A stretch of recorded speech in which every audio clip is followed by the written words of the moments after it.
"I was riding near the river," the warrior man would later say, his voice heavy with the kind of weight men only carried when they'd seen something that could change everything. "That's where I saw them, 2 women, both around 30, kneeling in the mud like the river itself had demanded their souls as payment." The Red Creek River was a cruel companion at dusk. Its waters rushed like a restless spirit, churning with a silver sheen under the fading sun. The land around it was quiet, too quiet. Coyotes should have been yelping from the hills, crickets singing from the brush, but instead there was only the river's roar and the soft, uneasy sound of his horse's hooves sinking into damp earth. That was when he saw them, 2 women, bent low in the dying light, skirts torn and heavy with wet mud. Their hands moved quick, frantic, scraping at the river bank with pieces of wood and jagged tin as if time itself were clawing at their backs. Sweat streaked their faces despite the evening chill, and their breath came in short, ragged bursts. They weren't working the land like women gathering herbs or washing clothes, no. This was different, desperate, secretive. The warrior pulled his horse into the cover of cottonwoods, the animal's flanks steaming from the ride, his instincts sharpened. In his world, people didn't labor by the river at night unless there was something to hide or something to steal. The first woman paused, brushing dirt from her forehead with a trembling hand. She looked over her shoulder, eyes darting like a cornered deer's, scanning the tree line. For a moment, the warrior thought she'd seen him. But no, her eyes skipped past, searching for another threat, maybe one that haunted her mind more than the shadows around her. Then, without a word, she dropped back to her knees and dug harder, her nails breaking as they tore into the soil. The second woman leaned close, whispering something the warrior couldn't hear, her voice swallowed by the river's growl. Whatever she said made the first one nod, though her movements grew sharper, more frantic. Together, they pulled at the earth until the shape of a pit began to take form, long, narrow, the kind that stirred unease in any man who had ever seen one before. It looked like a grave. The warrior's jaw tightened. He'd buried enough men, brothers, enemies, strangers, to know the shape of death when he saw it. But here were 2 women, neither armed, their dresses ragged but not poor, their bodies strong though trembling with effort. Whose grave were they digging? And why under the cover of a fading sun? He shifted slightly, leather reins creaking in. His hands. He should have turned away, left them to whatever secret the riverbank demanded. But something in their movements, something in the way their shoulders, hunched like the weight of the world was pressing down, held him fast. A gust of wind swept down the river, carrying the smell of damp earth and iron. He thought of blood. Before he thought of gold. The women paused again, this time pulling something heavy from the shallow pit. The warrior leaned forward in his saddle, eyes narrowing.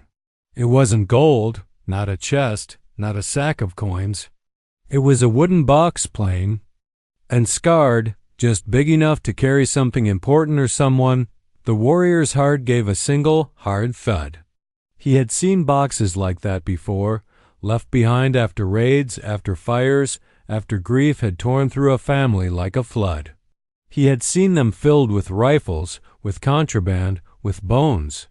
The women grunted as they dragged it clear, their dresses ripping further in the struggle. One of them whispered again, and this time her voice carried just enough for him to catch a word. Faster. The warrior straightened in his saddle. Faster. The word didn't belong to women burying treasure, nor to those digging for it. It belonged to someone racing against discovery, someone whose fear had teeth. The river rushed louder, or maybe his own pulse drowned out the night. He could feel the decision coiling inside him, stay hidden or reveal himself. Either choice carried danger. If the women saw him, they might scream, run, or worse, beg for help with something no man wanted to be part of. If he stayed in the shadows, he might learn the truth, but truth set a way of binding a man whether he wanted them or not. The box thudded against the earth, the sound too heavy, too final. The first woman fell back on her heels, clutching her chest, while the second pried at the lid with her bare, bleeding hands. The warrior man's grip tightened on the reins until the leather cut into his palms. What lay inside that box was about to turn the quiet riverbank into a place of reckoning, and though he hadn't meant to, he realized he was already part of their secret. The box lay between them, wet earth clinging to its sides, water dripping from the seams as if the river itself had tried to swallow it. The women knelt over it, breathing hard, their hair plastered against their cheeks with sweat and mist. For a long moment, neither moved. The sound of the river filled the silence like a drumbeat, steady, unforgiving. Then the second woman pressed her fingers into the lid's edges, her nails already broken and caked with mud. She pushed. Nothing. She tried again, this time leaning her whole weight into it. The wood groaned, a brittle, haunted sound that cut through the air. The warrior man's hand hovered near the knife at his belt. Not to attack, but because something about that box made his blood thrum like he was standing on the edge of a cliff. He leaned forward in the saddle, horse shifting beneath him, ears flicking nervously toward the women. At last, with a splintering crack, the lid gave way. The first woman gasped, clapping a hand over her mouth. The second froze, her eyes wide in the gathering dark. The warrior's breath caught. Inside the box was not gold, not rifles, not the bones of some nameless soul. It was cloth, folded, wrapped tight, and in the middle of it a bundle. The first woman reached in with trembling fingers, pulling the bundle free. The river hissed around them, but the world seemed to go silent.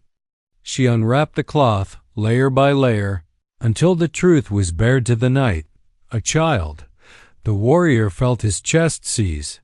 The bundle held a baby, no more than a year old, face pale and lips tinged blue, as though the cold of the river had tried to claim it.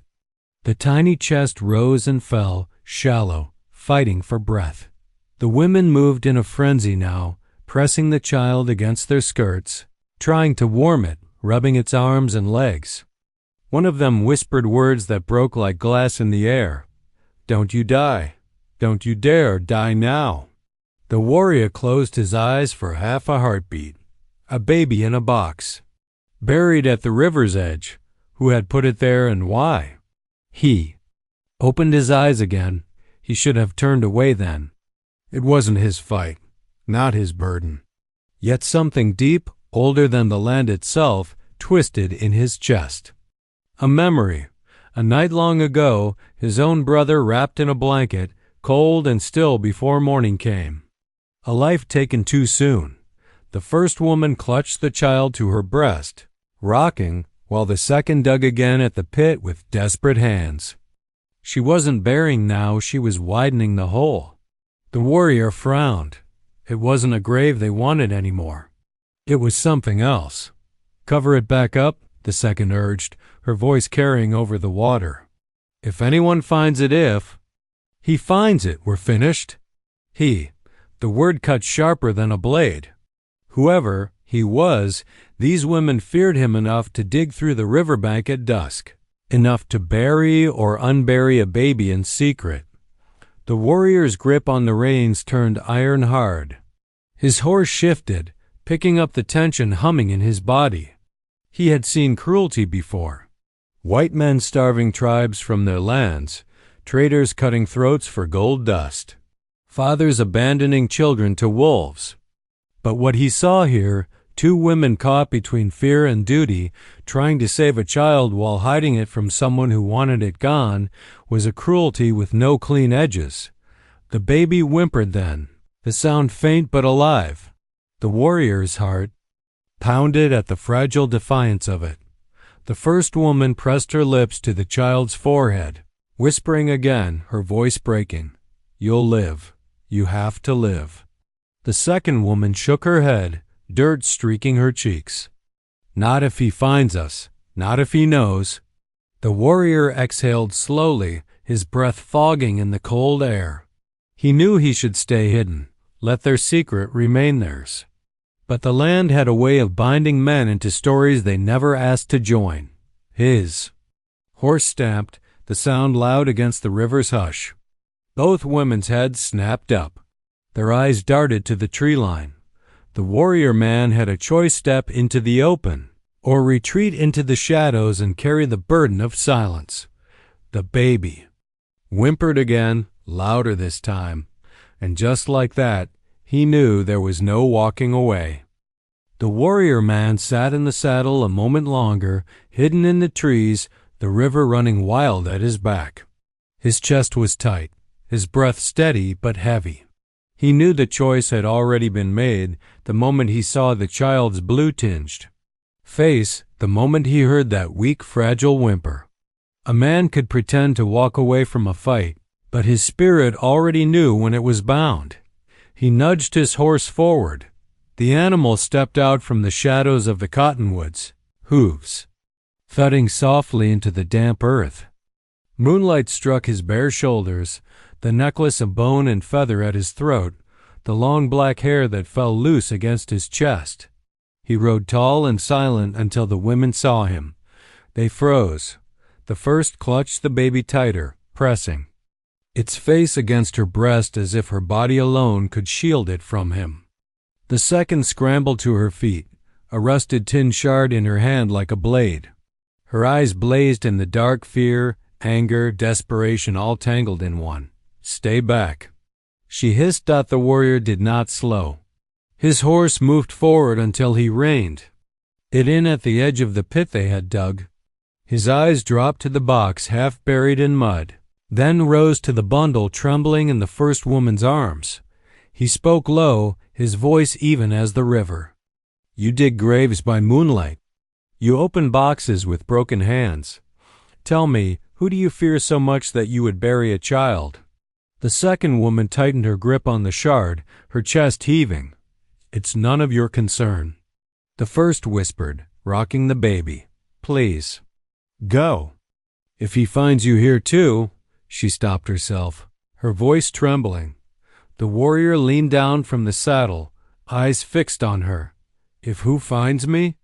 Silence, except for the river's hiss and the soft, broken whimper of the child. The women exchanged a glance, one filled with years of secrets and pain. The second woman spat the word like venom. "A man who wears a badge, Sheriff Holt." The name was familiar to the warrior. He had ridden through towns where men spoke of Holt, the lawman who kept order with a smile for some and a rope for others. A man praised by ranchers and merchants, feared by those who crossed him. To hear his name tied to a baby hidden in a box by the river, that carved something dark into the warrior's gut. The first woman's eyes glistened with tears. "It's his child," she whispered, "his blood. But he doesn't want the town to know. Said it would ruin him. Sighed. Said there was only one way to keep the secret." The warrior's gaze dropped to the half-dug pit. His jaw clenched. The second woman stepped between him and the first, her makeshift blade trembling but steady, enough to show she meant to use it if pressed. "We're not burying him," she said sharply. "We were trying to keep him alive. Holt sent men to search our homes. We had to hide him. This is the only place they wouldn't think to look." The warrior studied her a moment, then the child. Its breath rattled faintly, fighting the cold, fighting to stay in this world. He dismounted slowly, boots sinking into the mud. The second woman flinched, raising her tin shard, but he ignored her. His hands reached not for her, but for the child. He crouched low, his shadow spilling across the pit.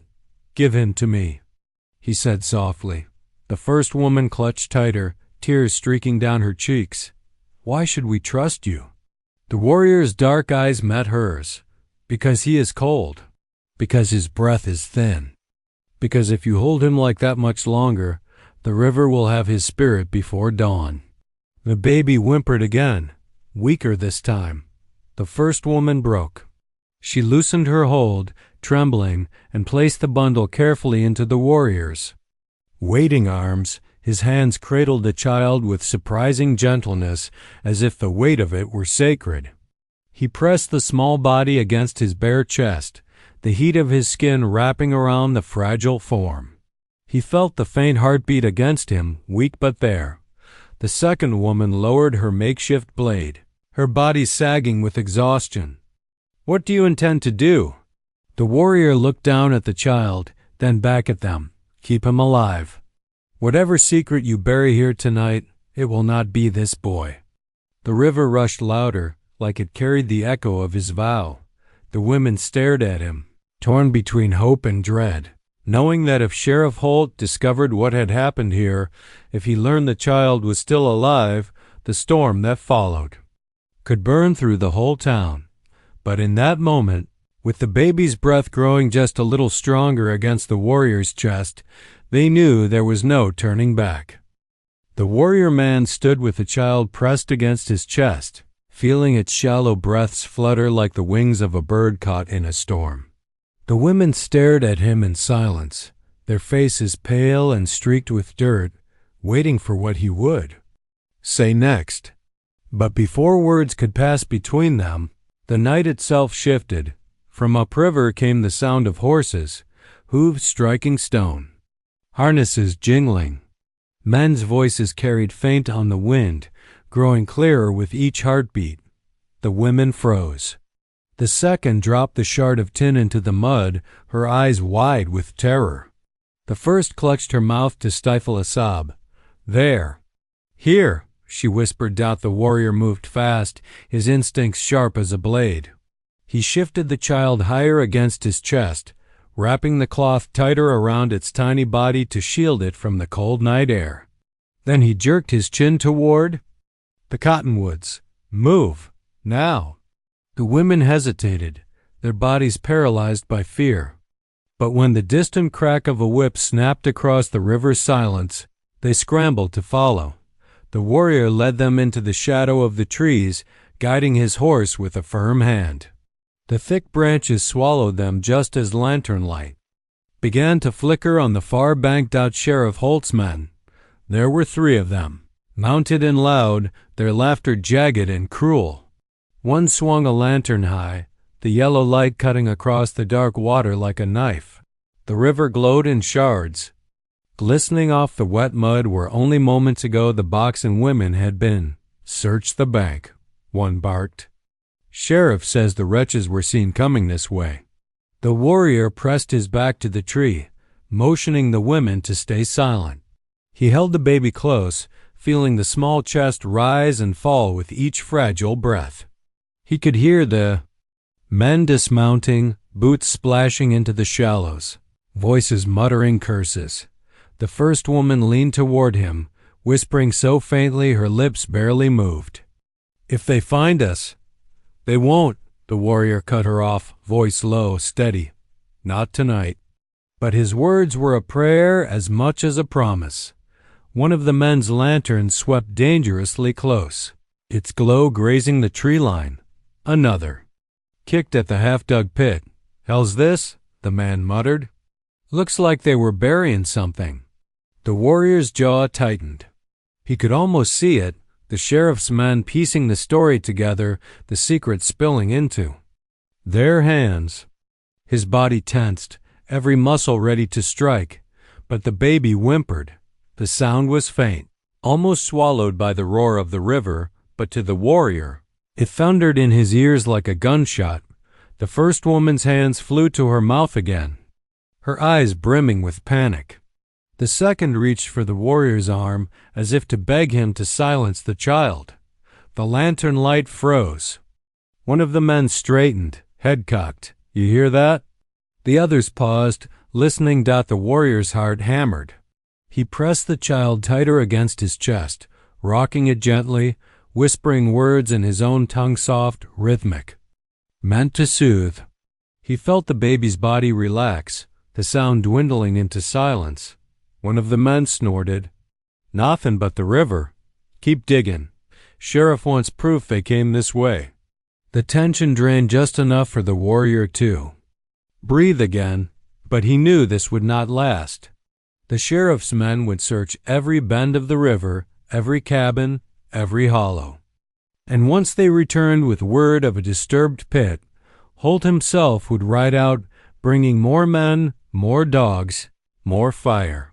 The warrior turned to the women, his voice low, urgent. "You can't stay here. He'll find you before dawn." The second woman shook her head, defiance sparking in her eyes. "Where can we go? Every road is his. Every man in town answers to him." The warrior's gaze dropped to the child. Its breath was steadier now, warmed against his skin, but fragile still. He thought of the box buried in mud, the pit dug in desperation. He thought of the word the woman had used earlier faster and understood they had been running, long before tonight. He looked back at the women. "Then you go where his men won't follow." "With me." The first woman's lips parted, disbelief etched across her face. "With you? Into the wild?" The warrior nodded once. "The wild has no sheriff, no badge, only truth. If you want this, boy, to live, you follow me." The baby stirred against his chest as if echoing the decision. Behind them, the men cursed as they failed to find anything in the mud. One spat into the river, muttering they'd search further downstream. Lantern light moved away, voices fading into the distance. The warrior exhaled, relief brief and brittle. He knew they had only been granted a moment's grace. He swung into the saddle, the baby still pressed to his chest. He extended a hand down to the women. "You can stay," he said quietly. "Bury your secret again and pray he never finds it. Or you can ride with me and we fight for more than survival."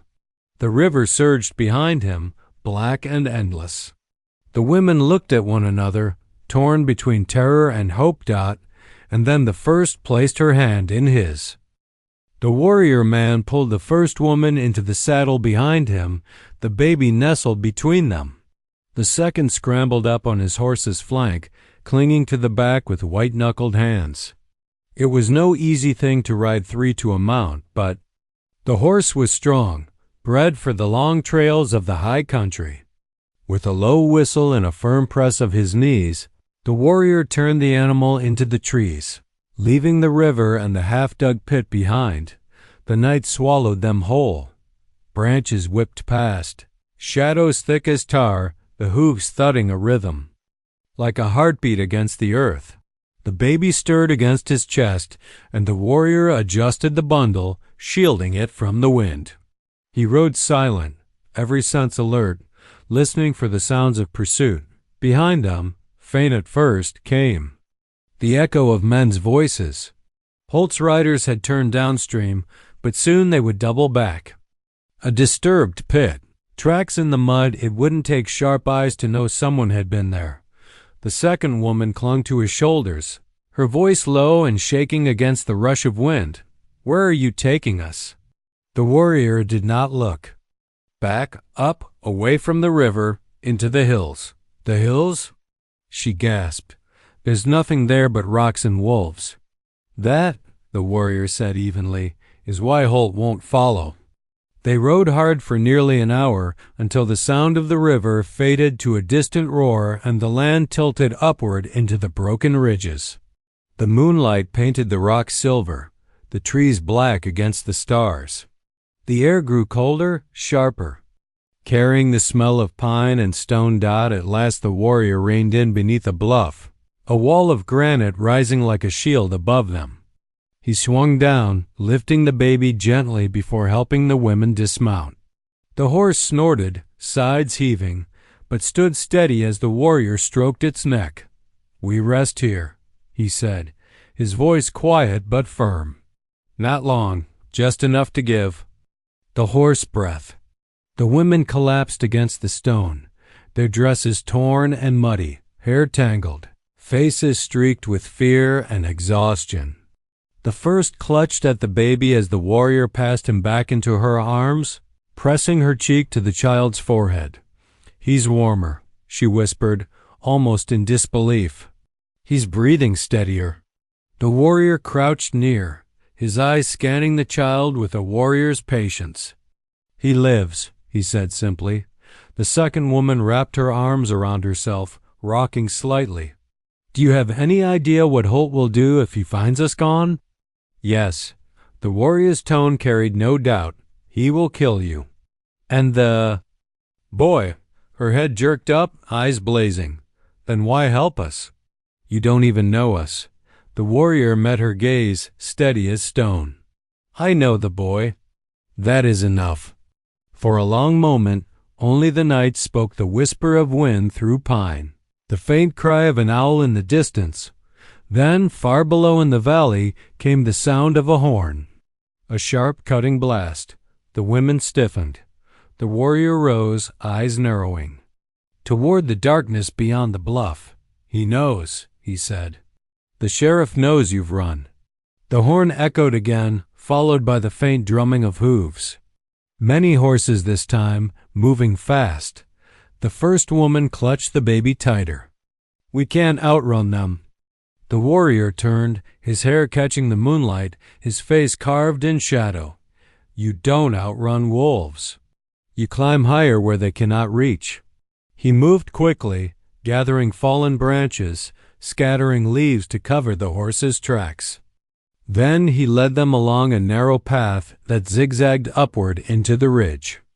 The trail was steep, stones crumbling beneath their feet, but the warrior carried the baby in one arm and climbed as if the earth itself bent to his will dot at the top. The land opened into a hollow sheltered by rocks.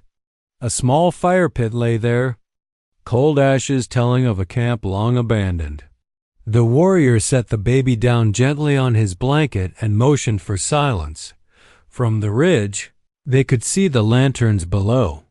Holt's men were spreading out along the valley floor, searching, calling, their torches burning like angry stars in the night. The horn blew again, answered by shouts. The second woman gripped the warrior's arm, her voice trembling. "He'll never stop. You don't know him like we do. He'll burn this whole valley if it means burying his sin." The warrior looked down at the child, the tiny chest rising and falling, fragile but alive. Then he raised his gaze to the lights below, his jaw set like granite. "Then let the valley burn," he said quietly. "But the boy will live." The women stared at him, realizing in that moment the man before them wasn't simply a wanderer or an outlaw. He was someone who had chosen sides and, in choosing, had set himself against a lawman feared by an entire town. And once a man like that chose, there was no turning back. The ridge was quiet, but the quiet was the kind that carried danger on its back. The warrior man crouched near the edge, eyes sharp, watching the flicker of lanterns far below. The sheriff's men moved like ants, spreading through the valley, their shouts echoing against the stone. Each flare of torchlight marked another rider, another search party climbing closer to the hill's dot behind him. The two women huddled in the hollow, the baby nestled between them. The child had grown warmer, his breathing steadier, but he whimpered. Now and then, a soft cry that made every nerve in the warrior's body tense. A cry could give them away. A single sound could draw men with rifles up the slope. The second woman whispered, her voice frayed. "We won't make it. Holt won't rest until he has the boy back in the ground." The first cradled the child tighter, her face streaked with dirt and fear. "Don't say that."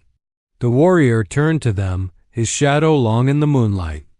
"Quiet," he said firmly, not unkindly. "Every word carries on the wind tonight." He scanned the ridge again, his warrior's instincts measuring the distance, the sound, the way the men spread out below. He had fought enough hunts to know when prey was being circled. Holt's riders weren't searching blindly. They were driving, herding, closing the news dot. Then the horn sounded again, closer this time, the note rising sharp and cruel. Lanterns bobbed higher on the trail, no more than half a mile below. The sheriff's men were climbing. The warrior's jaw tightened. He rose to his full height, every line of his body carved in moonlight. They'll be here before the hour is gone. The women's eyes widened. What do we do? He moved to the fire pit, brushing his hands across the cold ash. An old camp hunter's, trappers, maybe even his own people once. He picked up a charred branch, testing its strength, then tossed it aside. A fire here would be a beacon. They needed silence, not light. He turned back. You stay hidden in the rocks. Keep the child quiet. I'll draw them away. The first woman shook her head violently. No, you can't fight them all. The warrior met her gaze, steady as stone. I don't have to. I only have to make them believe I can. The second woman clutched his arm, desperation burning in her eyes. He's not worth your life. You don't even know him. The warriors. Dark eyes dropped to the baby, then back to her. I know what men like Holt do. I know the cost when no one stands against them. His voice softened, but only slightly. And I know a child's breath is worth more than any lawman's pride. He pulled free gently and strode to the horse, loosening the reins. The animal snorted, stamping as if it too sensed the danger pressing in. He whispered in his tongue, calming it, before slinging his bow across his back and sliding his knife into his belt. From the hollow, the women watched with wide eyes, torn between fear and a fragile thread of trust. The horn sounded again. Now? Voices rang out clear in the night. Spread the ridge. They're close. Sheriff wants the brat found before dawn. The warrior swung onto his horse in one fluid motion, his long hair catching the silver of the moon.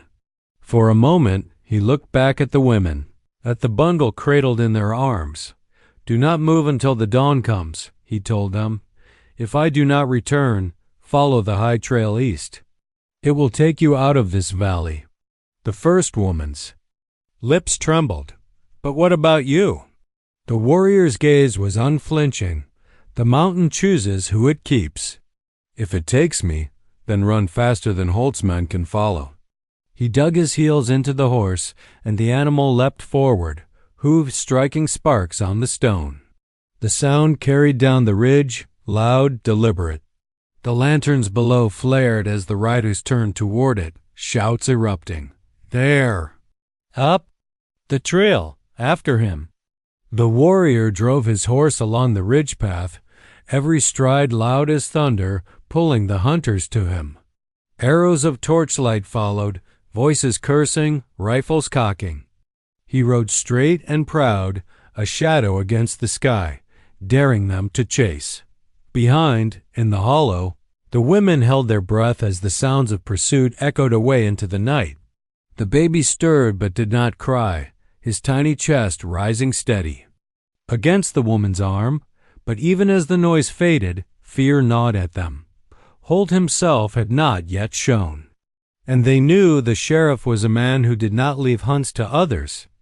Somewhere in the darkness below, another horse neighed. A different sound, slow, steady. The sheriff was coming. The morning broke with a hush over Red Creek, the kind of silence that presses heavy on a man's chest, as though the earth itself holds its breath before deciding what will live and what will die. The warrior man sat upon a ridge of sandstone, his horse shifting beneath him, ears pricked to every whisper of the land.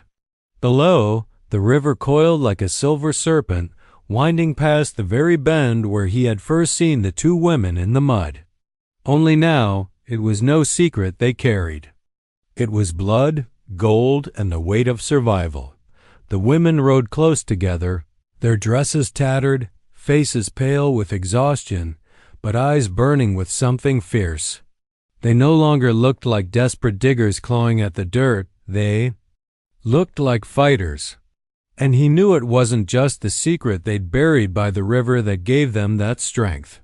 It was what they had lost along the way. The riders came at dawn. Dust rose like smoke behind them 6 men, rifles gleaming, spurs striking sparks as they pushed their mounts hard. Their leader rode tall in the saddle, a black hat pulled low, his jaw as crooked as his intentions. He was the kind of man who Believed he could take what he wanted, be it cattle, gold, or frightened women digging in the riverbank. The warrior man did not ride down to greet him. He waited, still as stone, watching. He had long ago learned that patience was its own weapon. Men circled the women like wolves, laughter ringing sharp in the early air. One of them spat, another tugged at a rein too close to the women's horses, making the animals buck nervously. The leader leaned forward, voice dripping with mockery. "Seems I heard tell of 2 ladies working the banks out here. Diggin'. Something worth ridden after. Best we not make this harder than it needs to be. You tell us where it is, we'll let you walk away." The warrior man's jaw clenched.